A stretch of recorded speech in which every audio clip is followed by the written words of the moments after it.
My sister thought I was asleep. That's the part that still makes me laugh. She waited until the lights were off, until the house was quiet, until the silence stretched just long enough to convince herself I was out cold. Then she crept into my bedroom. She thought I wouldn't hear the soft creak of the floorboard by my dresser. She thought I hadn't noticed her strange questions, her fake concern, her sudden interest in the safe I never told her about. But I had. And when she pulled open that drawer, expecting to find the key, what she saw stopped her cold. She'll never forget it. Because in that moment, covered in glitter and lies, she realized something terrifying. I wasn't the naive big sister, she remembered. And this time, she had picked the wrong person to betray. It started with a phone call at 7:03 p.m. on a Wednesday, the kind of precise moment that lodges itself into your memory, like a splinter. "Sis, can I stay with you for a little while?" Brooke's voice was softer than usual, almost childlike. I hadn't heard that tone since we were kids sneaking back into the house after curfew. She didn't give many details. Said her lease was up, her job had ended, and she just needed a few weeks to figure things out. She talked fast, like if she slowed down, I'd have time to say no. I didn't say no. Despite everything, the years of distance, the dramatic exits, the financial chaos she left behind every time she disappeared from my life, I still remembered the little girl who shared my bunk bed, who cried when I scraped my knee, who used to braid my hair while humming off-key. So, I said yes. 2 days later, she arrived in an Uber, dragging 2 oversized suitcases and an emotional hurricane behind her. Her hair was freshly highlighted, her nails immaculately done, and her phone buzzed constantly with notifications she kept swiping away. "This place is still exactly the same," she said, stepping into my front hallway and spinning slowly, a hint of nostalgia in her voice. "It smells like eucalyptus and money." She meant it as a joke, but the words landed wrong. Like everything else Brooke said, it balanced perfectly between charm and condescension. I had already cleared out the guest bedroom. Clean sheets, fresh towels, a little welcome basket with mini toiletries I'd picked up from work trips. It was something I did out of habit, make people feel safe, taken care of. I didn't realize until later that people like Brooke read kindness as vulnerability. The first few days were fine, almost pleasant. We had wine on the porch, caught up on family gossip. She complimented my throw pillows, my French press, the calm vibe of the house. But she never unpacked. She kept one suitcase half-zipped near the door, ready. By the end of the week, the questions began. "Do you keep cash in the house?" she asked while loading the dishwasher, as casually as someone asking if I liked oat milk. "What happens if you, forget the combination to your safe? I saw a locksmith van outside the other day. You ever worry someone might break in?" Each time, I brushed it off, but my gut tightened a little more with every conversation. She wasn't curious. She was calculating. And when I came home one afternoon to find her sitting on my bedroom floor claiming she was just looking for nail clippers, I knew something was wrong. Brooke wasn't here to find herself. She was here to find something valuable. And I had just begun to realize how dangerous it was to let family back in without checking what they'd brought with them. The questions didn't stop. They just got more creative. "How much is this place worth now?" Brooke asked one morning over coffee, swirling her spoon in the mug I'd owned since grad school. "I saw a Zillow post for a house down the block, 1.2 mil. You could probably sell this for more." I shrugged. "I'm not selling." "Still," she grinned. "Nice to know you're sitting on a gold mine." That same afternoon, I caught her lingering in the hallway near my office door, which I always kept shut. "Just admiring the paint color," she said quickly. "What is that, sage mist?" It wasn't.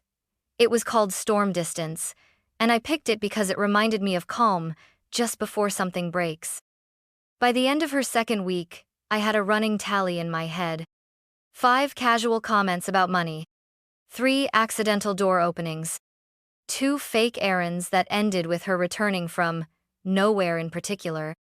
1 unforgettable moment when she asked, deadpan, if someone died suddenly, How would the next of kin get into the safe? That one stopped me mid-chew. She laughed immediately. Relax. It's just a hypothetical. I've been watching those crime documentaries. But I'd worked too long in insurance audits to dismiss hypotheticals. In my world, they were red flags with glitter on top. And then she asked the question that told me everything I needed to know. Hey, she said casually while scrolling through Instagram. Where do you keep that little brass key you used to have on your keychain? The one with the crown logo? Remember that? I froze. That key wasn't on my keychain anymore. I hadn't used it in years, but I knew exactly where it was. Tucked into a velvet pouch, hidden in the back of my dresser, taped under a false bottom in the drawer. I hadn't told anyone about it. Not even Brooke. Not even when we were close. So how did she know? I nodded slowly. Haven't seen it in ages, I lied. She smiled, her eyes still glued to the screen. Weird. I swear I saw it in your room a few days ago. Must have been imagining it. She wasn't imagining anything. She'd been snooping. I spent the rest of that night walking through my own home like it was enemy territory, checking drawers, checking closets, checking for footprints that didn't belong. I didn't find anything out of place, not yet, but I felt something shift. The air in my house had changed. The walls felt thinner. My breath felt heavier. It was the feeling of being watched, not by a stranger, but by someone who once called me sissy. That was when I stopped asking myself if Brooke would do something, and started preparing for when she would. I wasn't sleeping much anymore. Each night, I lay in bed listening for creaks, for movement, for anything that didn't belong. And on a Tuesday night, just after 12:40 a.m., I heard it. My bedroom vent carries sound, an old architectural flaw that had never mattered until now.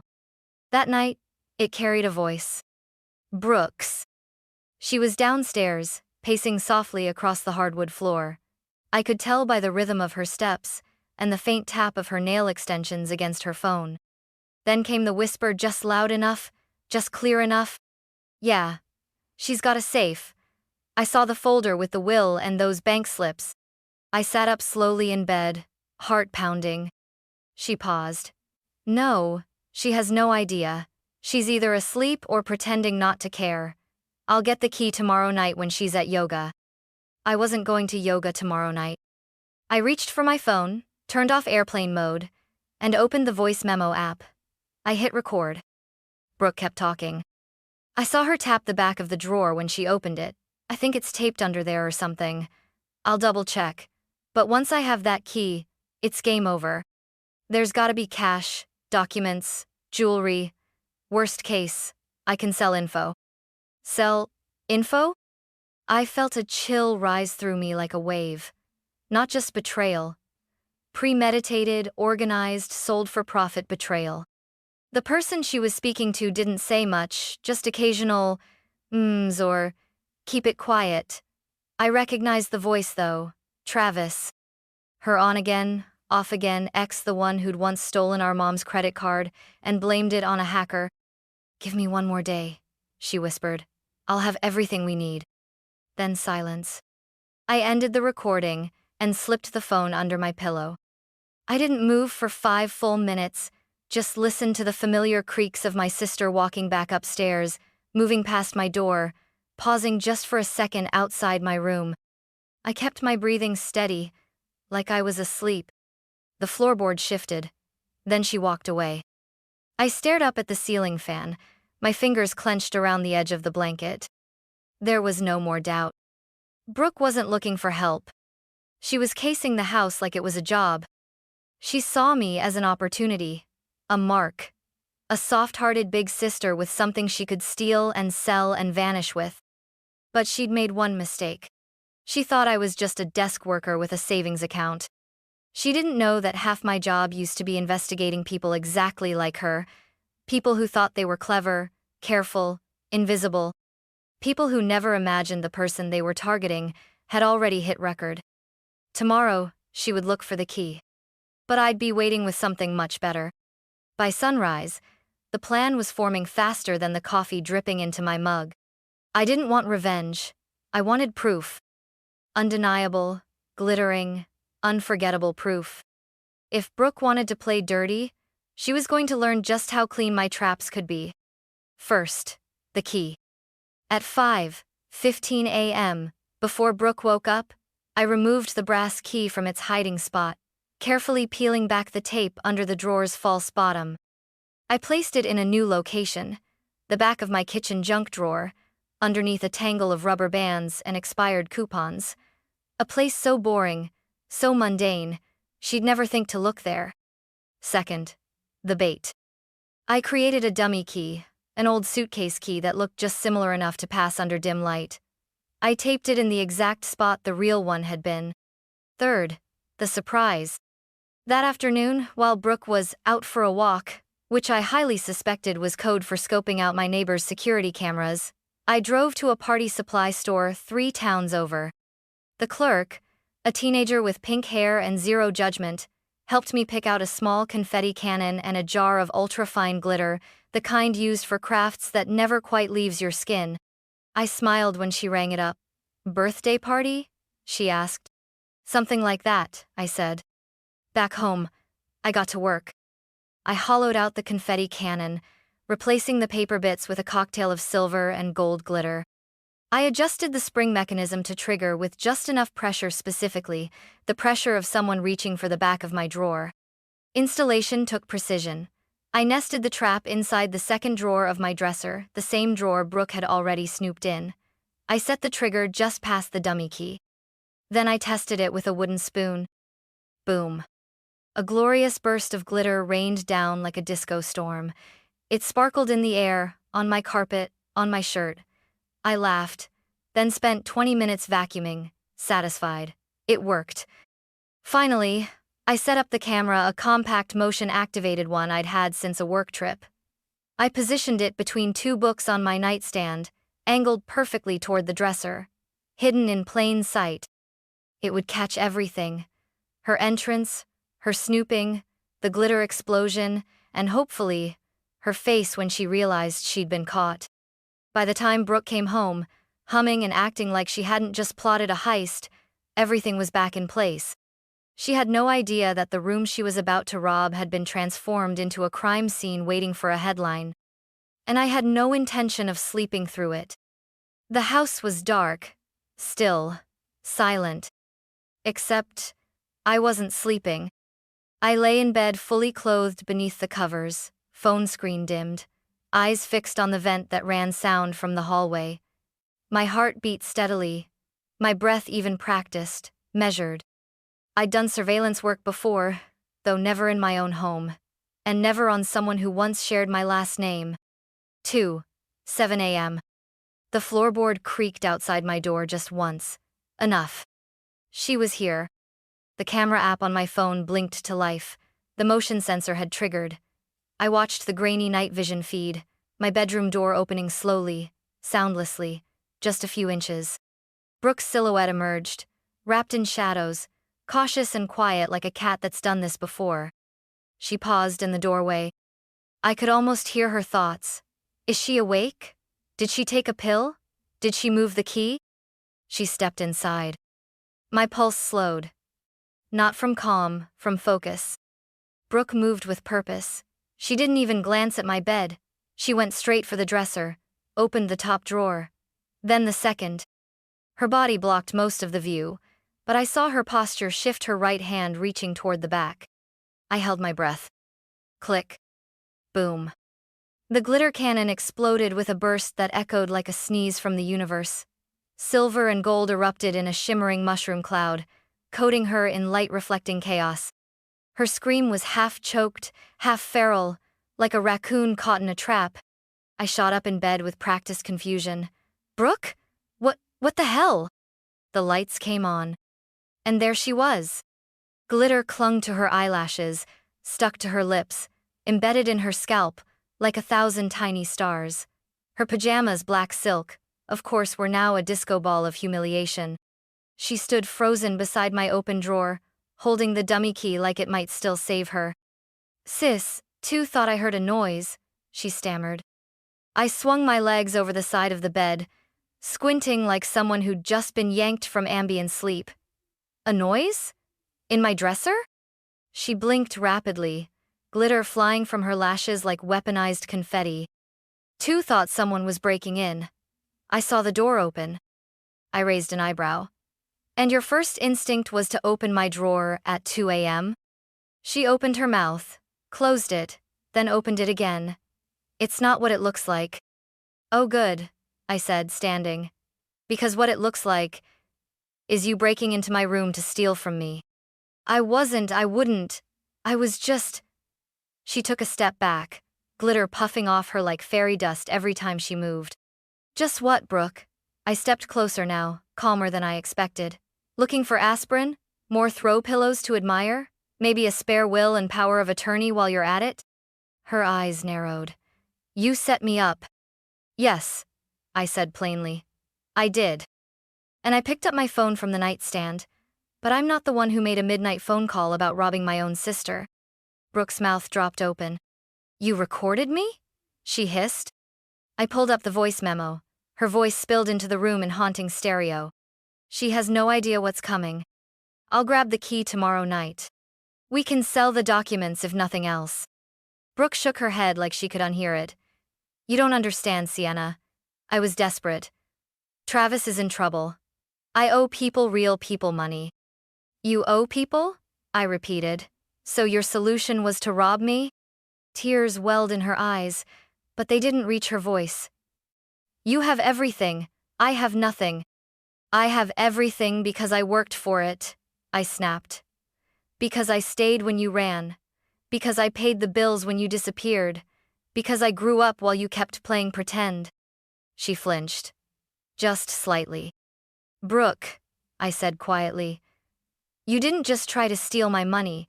You tried to turn my home, my peace, into a payday. The silence stretched between us. And then her face hardened. I didn't think you'd fight back, she said bitterly. I nodded. That's your mistake. You thought I was still the same sister who'd cover for you. She glanced down at herself, covered in gold and silver, humiliated, cornered. I'm leaving, she muttered, stepping past me. Leave the key on the counter, I said softly. She turned, eyes gleaming. I hope it was worth it, making a show out of your own sister. I didn't answer. Because the truth was, it wasn't a show. It was a mirror. And she finally saw herself. The front door slammed harder than it needed to. The silence that followed was thick, not peaceful, but stunned. The kind of silence that settles after a bomb goes off, once all the glitter has landed and your ears are still ringing from what you thought was family. I didn't move right away. I stood in the hallway, watching the trail Brooke had left behind, not just the specks of gold on the floor or the scuff marks on the baseboard, but the deeper, quieter marks, the kind you can't vacuum away. She didn't even take her suitcase. The dummy key still sat in the drawer, slightly bent from the force of her grip. I closed the drawer gently and turned off the overhead light. The camera light blinked red, signaling the recording had ended.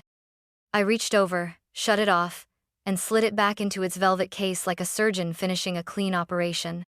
Downstairs, I poured myself a glass of water, hands steadier than they should have been. The adrenaline had passed.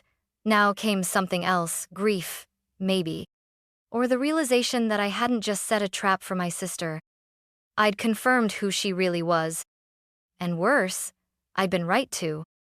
I sat at the kitchen table for a long time, listening for the sound of her car, or the inevitable text, or maybe even a final insult thrown from the driveway. But nothing came. Instead, around 3:30 a.m., my phone buzzed. A single message lit up the screen. Brooke, you always thought you were better than me. You finally proved it. I stared at the words for a full minute before deleting the message. It wasn't about being better. It was about not being blind anymore. By sunrise, her suitcase was gone. I never heard the front door open. Never saw the car. But it was gone. Along with the last pieces of the version of Brooke I used to love. Later that morning, I found myself standing at the dresser again, not opening it, just staring at it, The glitter still clung to the rug around its base like snow that refused to melt. I considered vacuuming it all up, but something stopped me. I left one patch just a shimmer near the leg of the dresser untouched. A reminder. Not of the betrayal, but of the moment I chose to stop making excuses for people who weaponize your kindness. Of the moment I realized that love doesn't mean sacrifice when all it buys you is silence, secrets, and a drawer full of lies. That day, I changed the locks. Not out of fear. Out of freedom. The first weekend after Brooke left, I kept expecting her to come back. I'd imagine the sound of tires in the driveway, her knock light but urgent followed by the familiar voice. Sienna, can we just talk? But it never came. Instead, I got a voicemail from our Aunt Valerie. Brooke says you kicked her out in the middle of the night, that you set her up and humiliated her. What's going on? I didn't return the call. Because if Brooke was still spinning stories, that meant she was still trying to control the narrative, which meant she hadn't learned a thing. I wasn't interested in correcting lies anymore. I was interested in enforcing boundaries. And that, I was learning, had a cost. It's strange no one talks about the grief that comes from protecting yourself. We talk about healing, closure, cutting off toxicity. But we don't talk about the dull ache that lingers when you do the right thing, and it still hurts like hell. I'd always believed consequences were for strangers, for people who hurt other people, not for someone who once held my hand at our mother's funeral, not for the sister who used to braid my hair before school. But the truth is, family doesn't cancel consequence. It doesn't grant immunity from accountability. 2 weeks later, I got a text from Brooke. Just one line. I left my favorite boots in your guest room. I stared at the screen, then typed. They're in the front closet. Come get them during the day. I won't be home.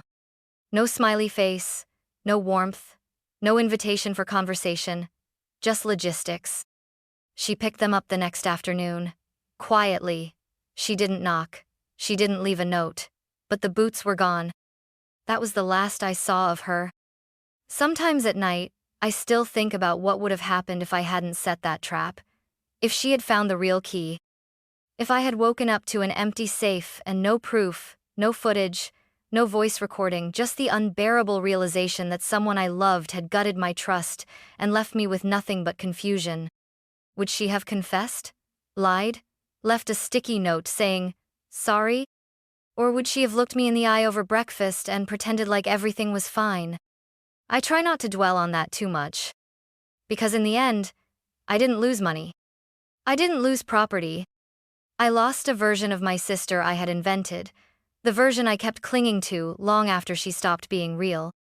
And when the lies glittered on her skin under the bedroom light, I finally saw the truth.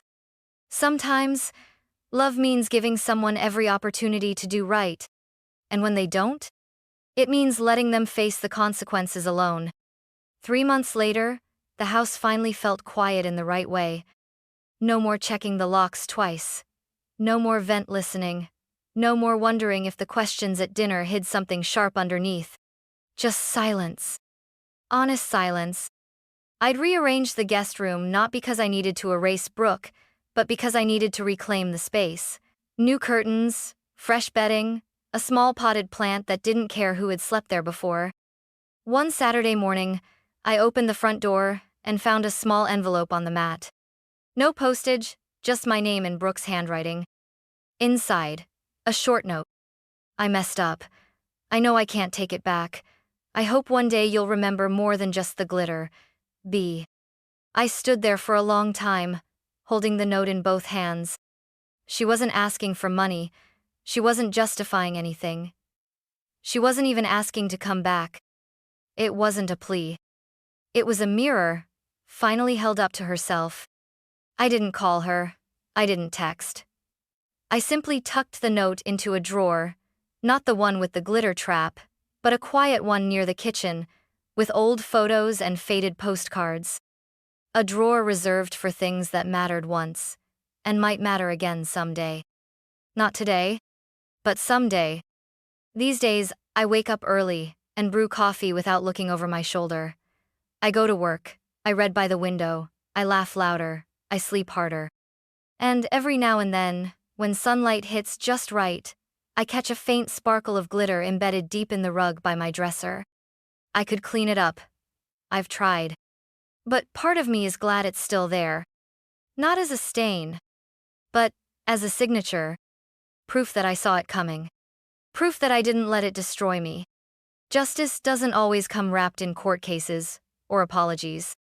Sometimes it arrives in silence, in clear boundaries, in one less key being handed out. And sometimes, justice sparkles.